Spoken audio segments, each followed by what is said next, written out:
और अब वक्त है व्यूअर्स सत्य और तथ्य का। और आज का सबसे बड़ा सत्य यह है कि डोनाल्ड जॉन ट्रंप दूसरी बार अमेरिका के राष्ट्रपति बनने जा रहे हैं। यानी राष्ट्रवाद की ताकत ने अमेरिका में भी कमाल दिखा दिया है।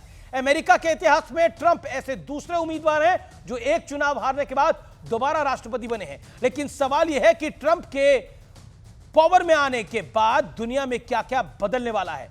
नरेंद्र मोदी और डोनाल्ड ट्रंप में एक बात कॉमन है, भारत जिससे पसंद नहीं करता, ट्रंप के संबंध भी उसके साथ कुछ खास अच्छे नहीं है। उदाहरण के तौर पर कनाडा के प्रधानमंत्री जस्टिन ट्रूडो, जो कि आजकल ग्लोबल क्लाउन बन गए हैं, उनका हाल जान लीजिए। डोनाल्ड ट्रंप ट्रूडो को बिल्कुल पसंद नहीं करते। चुनाव प्रचार के दौरान डोनाल्ड ट्रंप अपने एक बयान से ट्रूडो की खिल्ली उड़ाने की कोशिश उन्होंने की। उन्होंने दावा किया था कि Justin Trudeau Cuban leader Fidel Castro के बेटे हैं। इससे पहले 2018 में G7 की बैठक आप याद करिए, ट्रंप ने ट्रूडो को टू फेस्ड मैन यानी दोगला आदमी कहा था।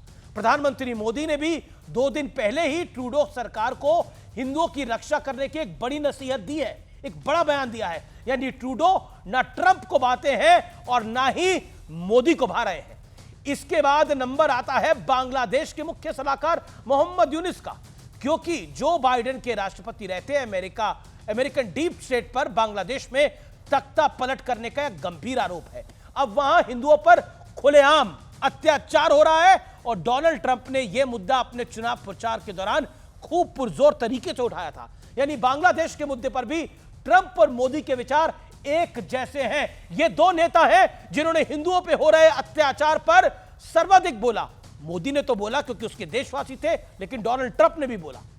डोनाल्ड ट्रंप का चुनाव जीतना भारत के लिए इसलिए भी पॉजिटिव संकेत है क्योंकि नरेंद्र मोदी और डोनाल्ड ट्रंप की केमिस्ट्री बेहद शानदार है। व्यूअर्स, अमेरिका में हाउडी मोदी में पहली बार दुनिया ने नरेंद्र मोदी और डोनाल्ड ट्रंप की दोस्ती देखी। इसके बाद ट्रंप ने कई बड़े मुद्दों पर भारत का साथ दिया। कश्मीर से अनुच्छेद 370 का हटना हो या फिर सर्जिकल एयर स्ट्राइक हो, ट्रंप हमेशा भारत की साइड पर खड़े रहे। चुनाव प्रचार के दौरान डोनाल्ड ट्रंप ने बताया था कि भारत को एक बार कोई धमका रहा था, तब ट्रंप ने प्रधानमंत्री मोदी को मदद का ऑफर दिया, लेकिन नरेंद्र मोदी ने यह कहते हुए मना कर दिया कि मैं सब संभाल लूंगा। इस बातचीत से पता चलता है कि दोनों नेताओं के बीच में कितना सहज कम्युनिकेशन है। डोनाल्ड ट्रंप कई मौकों पर सार्वजनिक मंच से प्रधानमंत्री मोदी की खुले तौर पर तारीफ कर चुके हैं, उन्हें माय फ्रेंड कहकर संबोधित करते आ रहे हैं। 2020 में अहमदाबाद में हुए नमस्ते ट्रंप कार्यक्रम में भी नरेंद्र मोदी और डोनाल्ड ट्रंप की जोरदार केमिस्ट्री हमें देखने को मिली थी। और कुछ इसी दोस्ती वाले अंदाज में प्रधानमंत्री मोदी ने आज डोनाल्ड ट्रंप को बधाई भी दी है। उन्होंने कहा कि मैं भारत और अमेरिका के बीच वैश्विक और राजनीतिक साझेदारी की ओर मजबूत करने के लिए उत्सुक हूं। आइए मिलकर अपने लोगों की भलाई के लिए और विश्व की शांति, स्थिरता और समृद्धि को बढ़ावा देने के लिए काम करें। नरेंद्र मोदी के लिए इंडिया फर्स्ट है तो ट्रंप के लिए अमेरिका फर्स्ट मायने रखता है। ऐसे में यह देखना इंटरेस्टिंग होगा व्यूअर्स कि नेशन फर्स्ट की नीति के साथ दोनों देश आगे कैसे बढ़ेंगे। पिछली बार की तरह क्या वीजा के नियम कड़े होंगे या फिर क्या निर्यात टैक्स पर बढ़ाया जाएगा।